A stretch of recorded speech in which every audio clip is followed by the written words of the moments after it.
Hey guys, it's Caban with True Champion Gaming, and today, upon request, we're going to be doing a Fire Rye deck profile. Now, we've done Wind and Water Rye in the channel so far. Both were decks that I had created. They're a little less competitive. Wind Rye was definitely a little bit more competitive. I still think that the deck could be tier 1 one day, but the Water Rye was definitely more casual deck. The Fire I took from Byfall's top 8 in the largest Grand Archive event so far. Ironically, Byfall is the one who knocked me out of the actual top cut. I made top cut of pod A. But yeah, so it's a pretty solid list. He went 5-0 in his pod, I believe, and then obviously made top 8 as well. So let's just get right into it. Fire Rye is a little bit more straightforward than the other colors of Rye, I feel like. You are basically just obviously starting off Fire and then going into your 3 levels of Rye into the Stormseer theme deck Rye. This is the classic Rye that gets +1 level for each arcane spell banished, which you're going to be doing a lot. So in our material deck, we also have Nullifying Lantern and Safeguard Amulet. This is your out to fire decks that are going to try to kill you, like Fire Lorraine with Rending Flames and all that stuff. And this is your out to the Mirror Match, which pretty much everyone's going to be running Safeguard Amulet against you as well, now that Rye is definitely one of the top 3 decks. We have Arcanist Prism. I'm honestly not a super big fan of this card. I get why it's in here, but this is a last resort card to me. Then we have the Tome of Sacred Lightning that you pair with Tome of Knowledge. You can bring this out at any time that you want since it's normal, and then once you're finally at your level 3, you can, in your main phase, banish Tome, bring out this Tome, and it's going to help you banish more arcane spells while also keeping all of the abilities of this Tome, since this is a really good card. So that's a very nice combo that you will go into most games. Then we have Crystal of Empowerment. This is probably, honestly, one of the most skillful cards in the whole deck. Just knowing when you should be going for something like this versus an extender like a GCR to do extra card draw and stuff. Obviously, sometimes it's more clear than others, but this is actually kind of a skillful card in the deck, honestly. Then we have the GCR. Everyone knows what this does basically at this point. Pop it, draw a card. Can be really fantastic to try to draw another Arcane Blast or something. Since we are a combo deck, you're basically just looking for that Fireball, Arcane Blast at the end once you've gotten up to your level 3 with a bunch of banished cards. You know, Orb of Regret can be really great. This is usually going to be used more of a, like, last finish turn extender because it essentially reads like draw 3 for 1 turn, right? You can change 3 cards in your hand, and if you're going for lethal, it doesn't matter if you have Scry the Skies and Dungeon Guides and all these other kind of cards that, I mean, Scry the Skies could help, but you can have a lot of dead cards in your hand that you might just really want literally Arcane Blast and Fireball. So having 3 new opportunities at that is pretty crucial. I like Orb of Regret in Rye decks and combo decks, but not necessarily decks like Lorraine and things.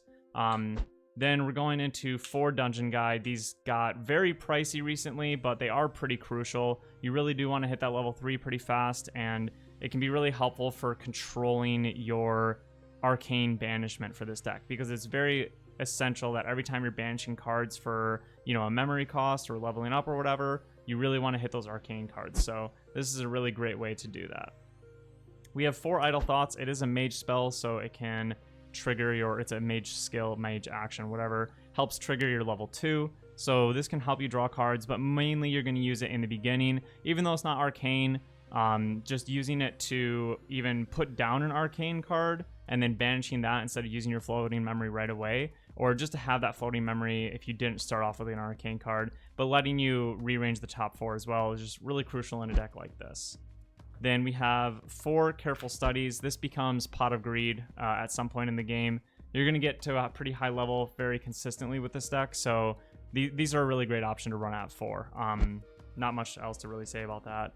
And then this is an interesting card. You have Harness Mana, so it doesn't have a memory cost. So if you start with a hand that is, you know, 4 Arcane, 3 Arcane, 2 Arcane, it doesn't matter. You can choose exactly how many you want to put down. And this can help you, you know, if you don't have your dungeon guides and stuff, it can help you put exactly the cost and the type down for whatever level you need to go into next turn. So it's a very versatile card, although it does lose you a card. The payoffs are worth giving it up. And it is a floating memory, so that helps quite a lot too. Then we have Scry the Skies. This can get pretty insane in this deck. When we did the Wind Rye deck profile, you know, we weren't running Scry the Skies. We weren't running 4 Careful Studies. We were only running 2 in that deck.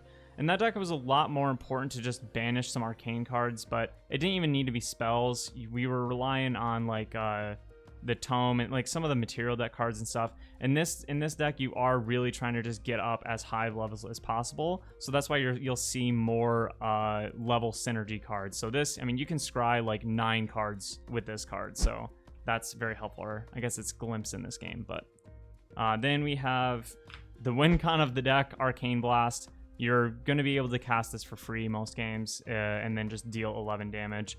Easily stopped, but it's when you can't, it's basically going to give you game. We have Arcane Disposition. Mainly you're using this just as an arcane card to banish, but it can be an extender if you just need to see more cards. Arcane Sight, low-key the best arcane card.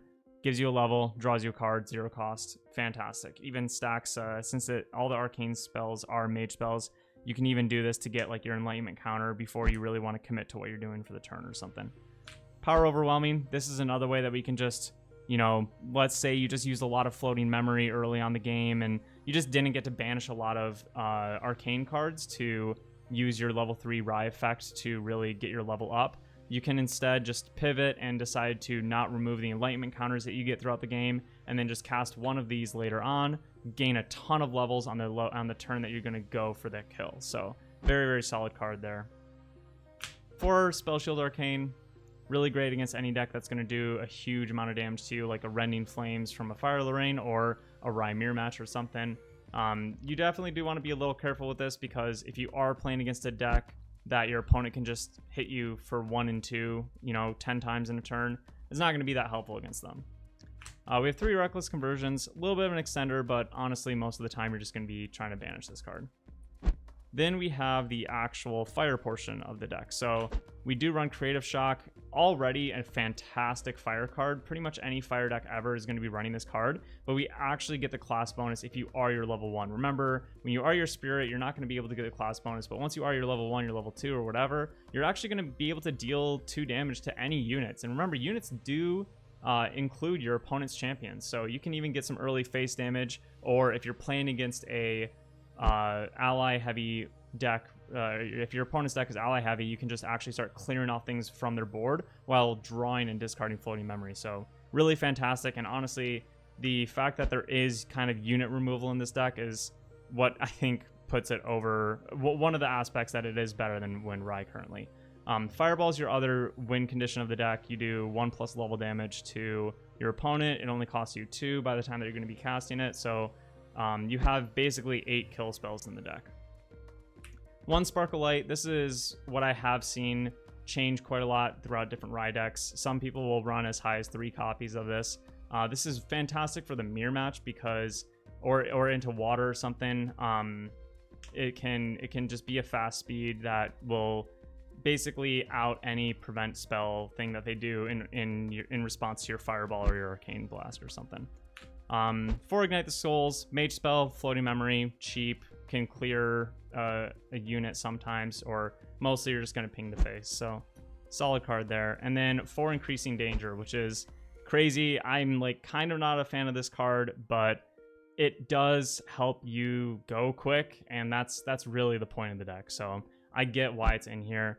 I'm just not a huge fan of it, but it does make sense. So honestly, guys, that's pretty much it. I would say this is one of the easier decks to play in the game once you learn, you know, the lines. You do have to figure out how to do that kill turn, and you have to figure out the optimal time to play some cards, but it's not very responsive. You're mainly just trying to turbo into your big kill turn and just go for it. And if your opponent has a way to stop it, they stop it, you know. So it is a little bit of an easier deck to play compared to something like, you know, Wind Lorraine or something like that, or Water Xander, but definitely one of the top 3 decks right now. Absolutely your tier 1 deck, and we see that in the results. There were 2 of these decks in top 8 of the biggest events so far. So hope you guys enjoy the profile. We'll bring more to you guys soon.